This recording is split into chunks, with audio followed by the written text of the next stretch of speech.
Okay, you can just hang out. That's cool. Oh, yeah, no problem. Oh, he's welcome to join us. Yeah.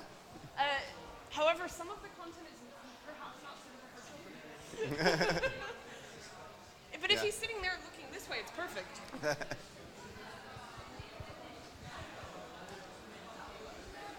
Are we ready? Hello. Hello. Hello. Hello. Goodbye. Yay. Hi. Oh. Are we ready? Ready? Great. Okay.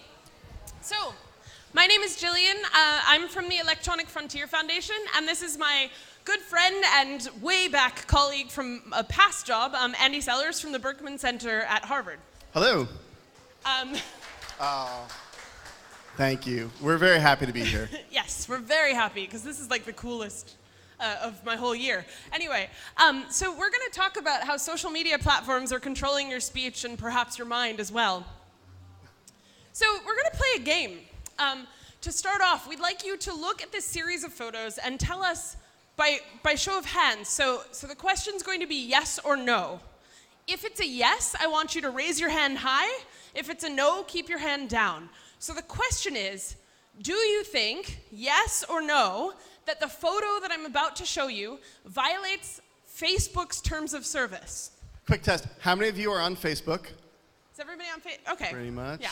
Have anyone actually Me too. read Facebook's terms of service? Has anyone read the terms of service? No, of course you haven't. No one does. That's okay. Yay! Well, we got one. All right. But in general, you know what they do? They change like every week. So it changes a lot, but the idea is generally offensive material is not acceptable on Facebook. Define offensive. Okay, so let's start the game. Okay, remember, yes, it does violate the terms of service. No, it does not. Okay, ready? Yes or no? Yes. You are correct. Yes, yes. It does. If you are a mother and you want to show the beautiful act of feeding your child, sorry, no, you cannot. It's pornography according to Facebook. Yes or no, this, if you can't read it, Third Palestinian Intifada, does this violate Facebook's terms of service? Yes. Are these deliberate no's? Are you saying no? No? You're indecisive, I can tell. So the answer is Facebook is not quite sure.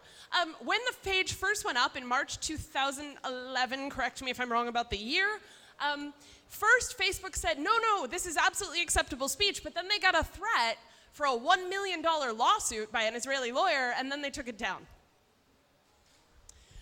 This one is a little American, so it might require some context. James Holmes is the man who walked into a movie theater in Colorado and murdered people with an AR-15 weapon.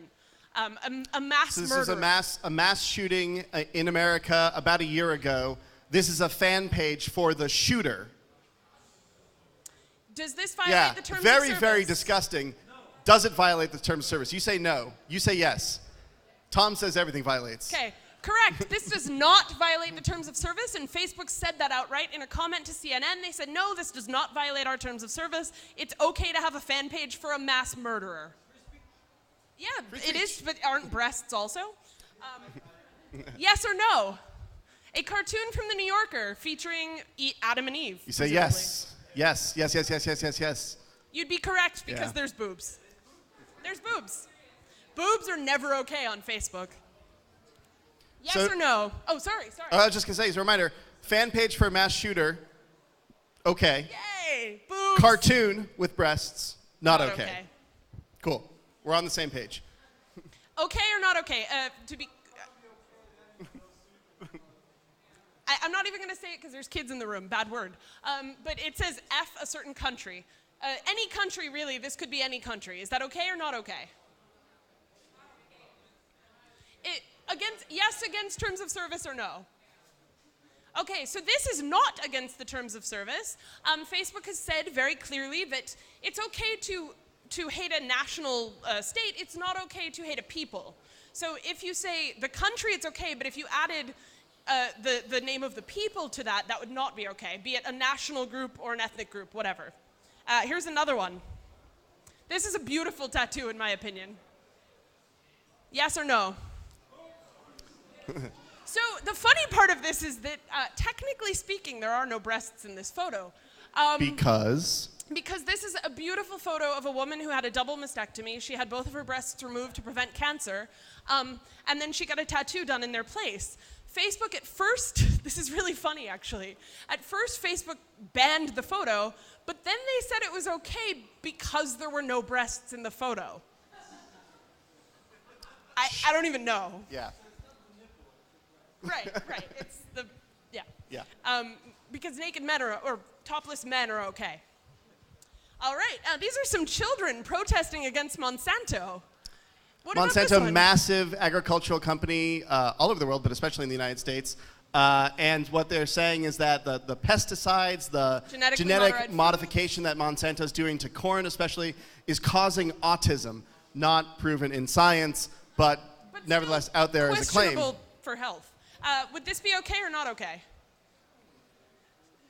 So the jury is still out on this one. Facebook banned the page, has not apologized, took down the photo, but technically, through an analysis of the terms of service, this should be okay. It, however, was still taken down. New York. When New York decided that gay marriage was legal, we have this wonderful adaptation of a famous photo that you might be familiar with, the Navy man with the woman. In this case, it was a man. But in this case, yes or no? I'm getting a lot of head shakes for no here. There are no boobs. No boobs.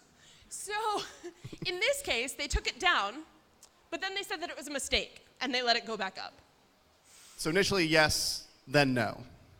So let's talk about this, because my answer to that was, it seems that Facebook's not really sure of the answer. And what I think in this case is that, okay, you've got a site with 1 billion people, right? Facebook has over 1 billion users at this point. That's a bed. Sorry, I just noticed that. Yeah. Okay, cool. I'm gonna just go. We're going to real talk? We're going to sit down. Some Bedtime real talk. All right. So, Facebook has over 1 billion users, and how many staff? I mean, I don't even know, to be honest. I don't know the answer to this, so I don't have to wager a guess, but I'm guessing that they don't have enough staff to scale these decisions, right? And so if you've got decisions about whether or not a gay kiss is acceptable, or a kiss, or a pair of women's breasts, or whatever it is, the people who are working and monitoring 1 billion pages, or the responses that come in from those pages, have to do that in a split second. And I'm guessing, based on my knowledge of my own country, that these people are not paid well. What's the minimum wage in the US these days? It's right around $7 an hour. Oh, $7 an hour. So if we scale that up to think about Facebook, I'm guessing, they're a rich company. Maybe they're paying $10, $15 an hour. Still not really a livable wage in Palo Alto, California. So when you think about this, you know that Facebook is either outsourcing these decisions to other countries, which Gawker actually released evidence of last year, that they were outsourcing these decisions to Morocco, and that the people who were doing it were being paid about $1 an hour. So. And we know from other reporting, the decision times that they make are shorter than what we just did. So they make these decisions very, very faster quickly. Than you did. Split second, it's often a gut reaction, to be quite honest with you. These are just a few headlines. Most of these are from CNN, but just a few examples. We had a case where Sarah Palin, remember her? Yes.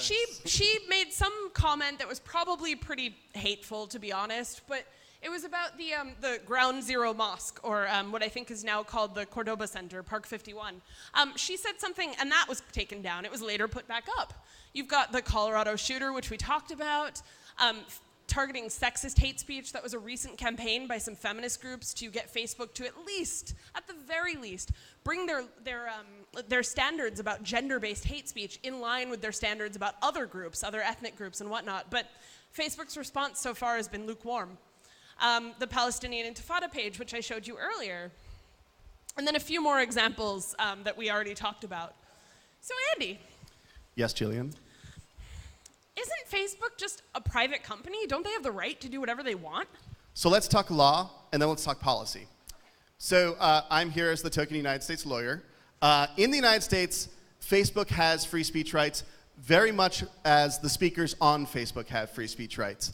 The ability of the government of the United States to come in and say Facebook is either going to be held responsible for the contents of their users, or they can be held punishable based on what Facebook themselves are saying is extremely limited.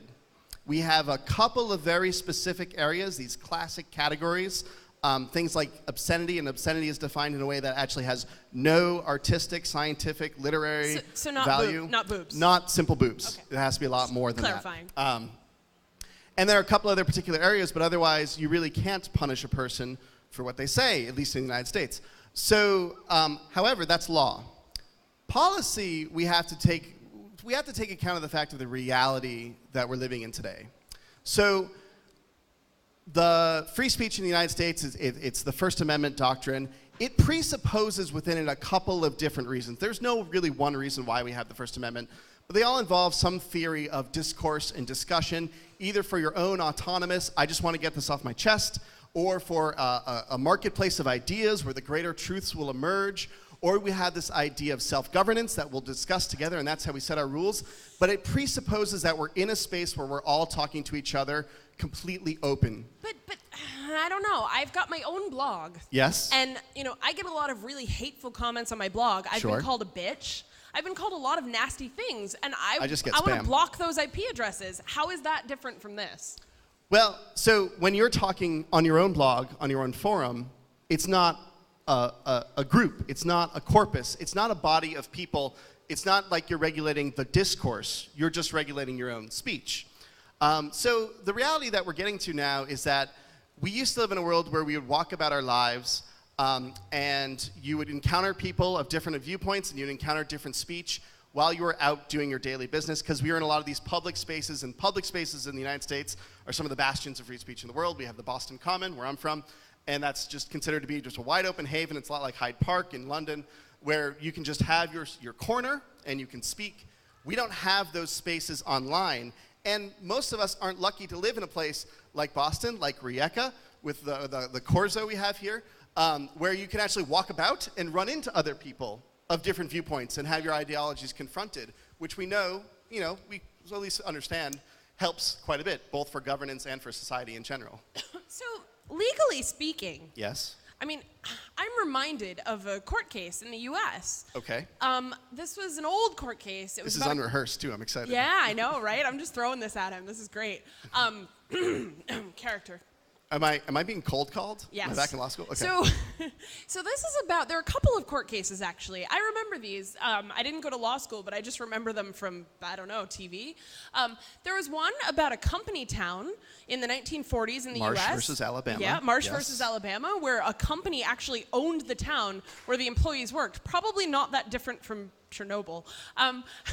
Except but a company town. No, okay, so there's that example where the company owns the town where the people live.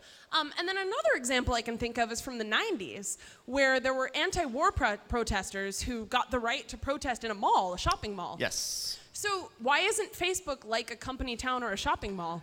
Well, are they like a shopping mall is an interesting question. Are they like a company town is the first question. Okay. So Marsh versus Alabama was a United States Supreme Court case that said that a privately owned town, it had all of the trappings of a town, including a post office, things like that.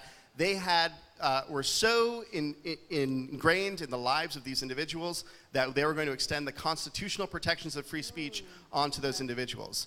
We have seen some flurry of cases, as you mentioned, in the 1990s discussing shopping malls, which you'd agree before the internet was kind of the major private space where a lot of this potential for discourse could happen.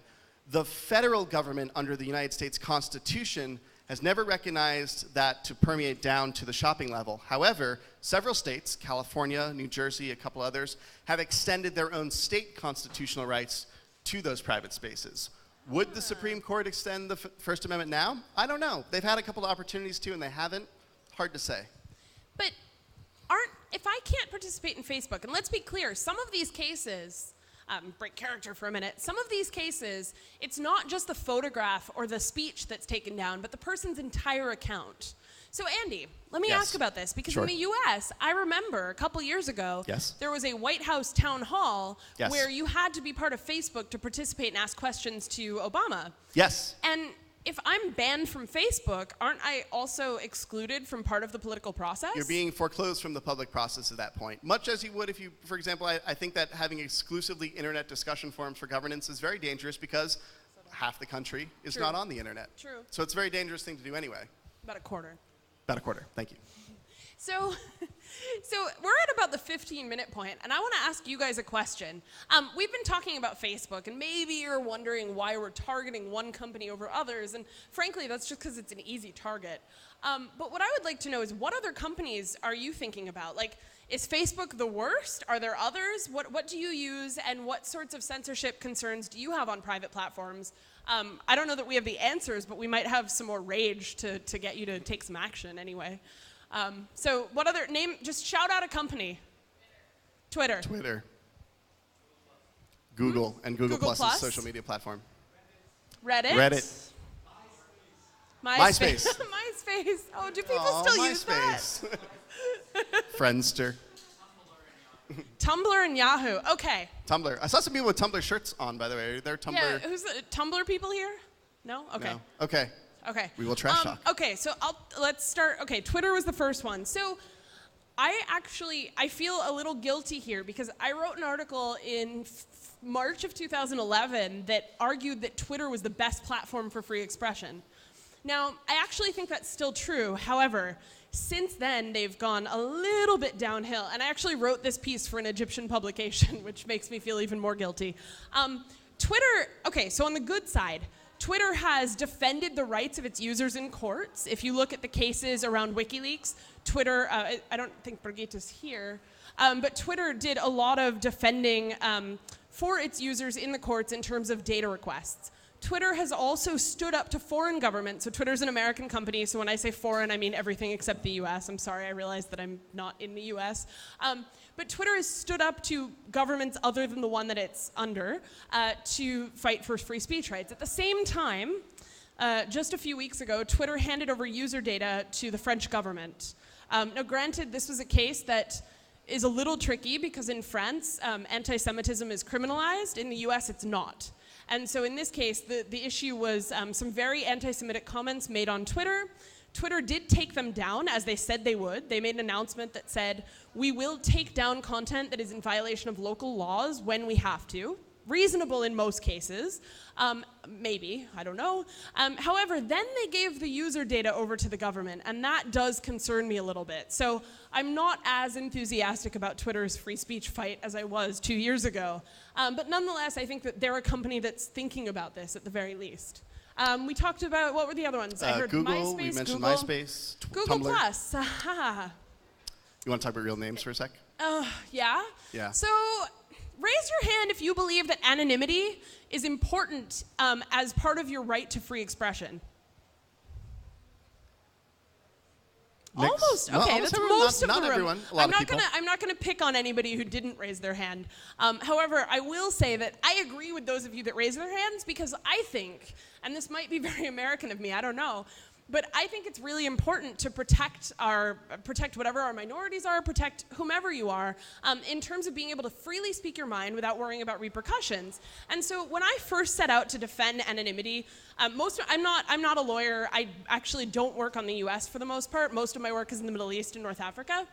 When I was thinking about anonymity and defending it the first time, I was actually thinking about like my friends in Syria who were protecting themselves against their government, which, I mean, we all know what kind of government that is.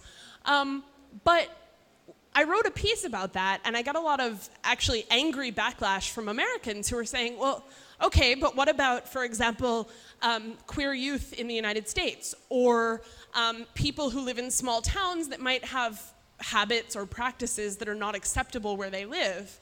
And my mind was kind of open on that one. I said, you know, I actually never thought about it in the American context in that way. And so Google Plus being kind of a global platform, Google Plus and Facebook both have technically banned anonymity. So Facebook's is very strict. If you get caught for using a fake name, you will have to submit your passport or driver's license or another form of ID to prove that you are who you say you are. And if you don't do that, Facebook will ban you from their platform. Google Plus has taken a little bit of a different approach, and they've allowed some pseudonyms or fake names in certain cases. And so, like, for example, if you're famous, if you're like Jay-Z, It's a bad example, but it's the first one that came to my head. Let's say you're Jay-Z. You can be Jay-Z on their platform because you can link that to your website and to other presence that you have online. If you're a hacker, if you're, give me a hacker. Somebody name a hacker, please. Weave. God, Weave, thank Andrew you. Ornheimer, a.k.a. Andrew Ornheimer, Weave. but everybody knows him as Weave. Weave can be Weave on Google+, if he were not in jail. He could be Weave because he could prove that and link it to his other web presence. I can also, I actually do use my full real name online, but if I didn't want to, I'm probably at a point in my career where I could link my Google Plus profile to my personal website and they would be like, okay. But there have been some really big problems with this. I know a guy named Sai. His name is S-A-I, period. That's his full name. He legally changed it to that, but Google Plus refuses to allow mononyms, single names. So you have to have a first name and a last name, and they've said no. And so this is another problem. Yeah. And so this goes to a point, so I should start with the caveat. The Berkman Center does not take positions on issues, period. I'm speaking now from my own perspective as a First Amendment. We're both really just kind of riffing here. Speaking from my perspective as a free speech lawyer in the United States, we have given these companies vast legal immunity. The argument was we had to, because we had to develop these companies so that they could be robust, we could invest in them without fear of liability. Capitalism. We could grow these companies to be these wonderful big corporate things and now pay taxes and we're all happy. Now, they don't have to. They really, really should be very conscious about the speech restrictions they do, especially when the tools they have for restricting speech are so clunky. At best, at the most tailored, you're censoring. You're just taking it down. At the worst, you're banning that person. There's no experimentation that I'm aware of, maybe you know some, where people have engaged with, instead of censorship, with counter speech. Instead of saying, take it down, put some context around it so that people that are confronted with it actually get a better understanding of what's actually going on. I would actually argue, Reddit does have some flaws in the way that they approach certain types of speech, but I actually think that Reddit is a fairly good example of a way that you can up or down speech. So if I post something on Reddit that's disgusting and racist, granted this depends on the population that's reading the post, but like if I say something really terrible, chances are a lot of people are going to come and vote that down. And this is true of like the comment systems on certain websites like Gawker and other things like that. Sure. These are not perfect systems, but I actually think that they're one sec, yeah, we've got enough time. I actually think that these systems are preferable to the system of Facebook where you can only like something or ban it. You can't up or down it. Yeah, question. What 4chan. do I think about 4chan? Oh boy. I'm not a 4chan user, so I actually can't speak. Can you speak to So I'm not a 4chan user either. I've talked to some 4chan users about 4chan's content. I try not to pick on smaller companies. 4chan and the B-board especially, I feel like get a lot of flack, perhaps more than they actually deserve. They deserve some. They don't deserve as much as they get. And what we've seen with 4chan, again, speaking secondhand here, is that socially, there's a very powerful governance function that's bottom up. It's coming from the community. For example, actually the preference there is very strongly anonymous. And if you try to identify yourself, that very act of identifying yourself is shamed. Not legally, just purely socially. And it has a very effective job at moderating the behavior on the website. Yeah. So it's an interesting case study. I don't know is Chris here? Chris Poole? No. I don't think so. Chris? If he was here, I'd totally call on him. No. Moog. Okay. Actually, yeah, I'm not a 4chan user, and I try to keep my main criticism toward the big companies that are making billions of dollars, for good reason. But broadly speaking, Facebook, coming back to our original example, I have gotten a lot of nasty comments on Facebook before, right? And I've got a choice in that. I can report the person for harassment, or I can just block them. And on a matter of personal preference, I much prefer the idea of blocking someone from speaking to me. Just like I wouldn't pick up the phone if somebody were calling me, than banning them from an entire platform. I think that person has the absolute right to engage in that space, but not with me. And I can draw a line on a personal level, but I don't want a company drawing a line on who can speak to me. And I think that that's sort of where that division comes in. When you think about the private structures of the internet, there's sort of layers of generality, layers of plurality, if you will, of people that control different levels of information. So at the baseline, there's the internet service providers, the backbone, if you will. We'd feel pretty bad about them engaging in content-based discrimination because that's foreclosing entire discussions of the internet in a very clumsy and very brute way and doesn't allow these multiple communities to happen. At the next level up, you could think about search engines. We get very nervous when we think about why search engines provide the results they provide because we're afraid of viewpoint discrimination coming into the analysis. At the next level up, we have these generalist communities like Facebook, like Twitter. Really, Facebook and Twitter are sort of the big obvious ones. As soon as you go from there, you're getting into more niche communities that perhaps do want to create more restrictive social environments. But really with Facebook and Twitter, again, it is where we congregate. It is where people are. There's really good policy reasons why we should let as much speech on those platforms as the governments will allow, just because we can then use other functions to moderate our behavior. And then as you get into niche communities, the curation of a niche community, it's now more about the community's right to speak than it is about these generalist platforms. That's my feeling anyway. I agree. Thank you. Anyone disagree? Any questions? We've got about 4 minutes. Someone, yeah, criticize us, because otherwise if not, I'll just start talking about YouTube. I'd be a bad First Amendment lawyer if I couldn't take some criticism. No? Yes?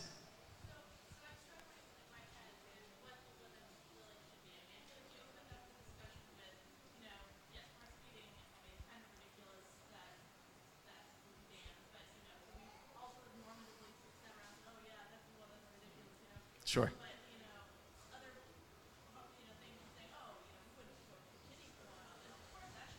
Sure.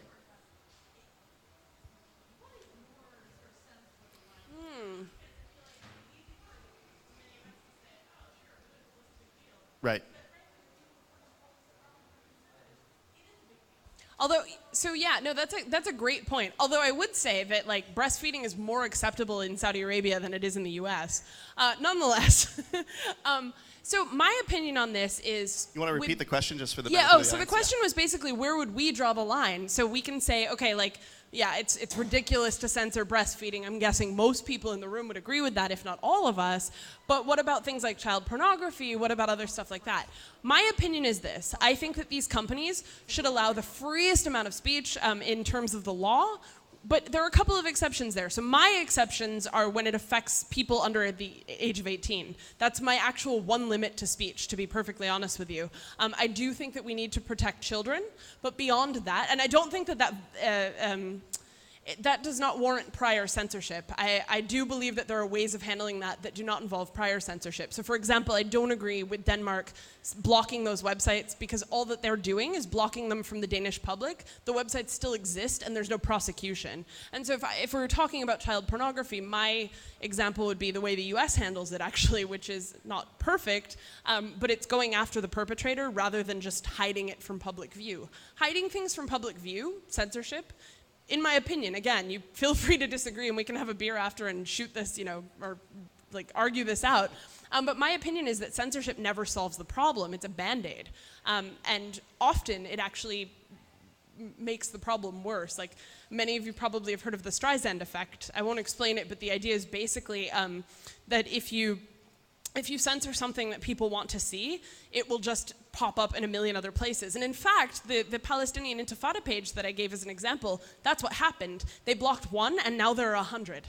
So that was not an effective solution to shutting down whatever they thought they were shutting down. Yeah, I mean, where to draw the line is sort of the classic question here, right? Child pornography is easy to put on the other side of that line, very much because there's so much harm in the production of it.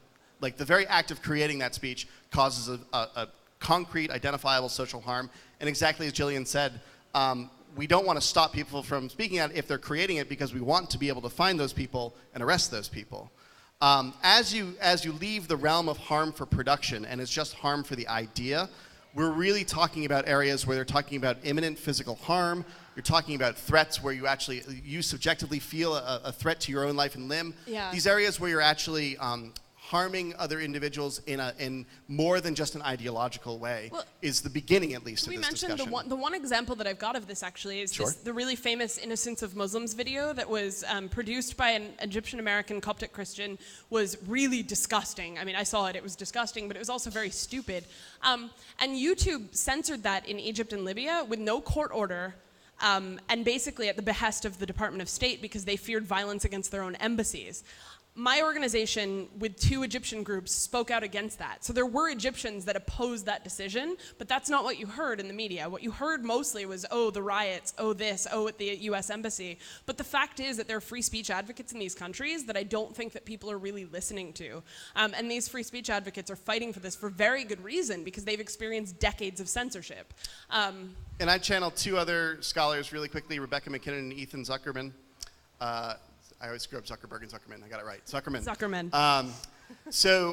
And they said one of the biggest harms of the Innocence of Muslims video is that the reactions to it, the riots to it, were never contextualized in the United States. This is an area where we could have had some really beneficial counter speech to say, yes, there were some riots about that. Here are all of the counter riots saying, wow, it was really dumb of you guys to riot that, or counter riots about after the attack on the embassy in Benghazi. Things that never made it into the American consciousness because they were never contextualized. When you went to see the video of one riot, you were not presented with a greater sense of information around it. And on that note, we are unfortunately out of time. Sorry. But thank you guys for listening, for participating, and we're going to be around for a little bit if you want to We'll argue. hang out. We're here today. Always here up tomorrow. for an argument and a beer. Thank you.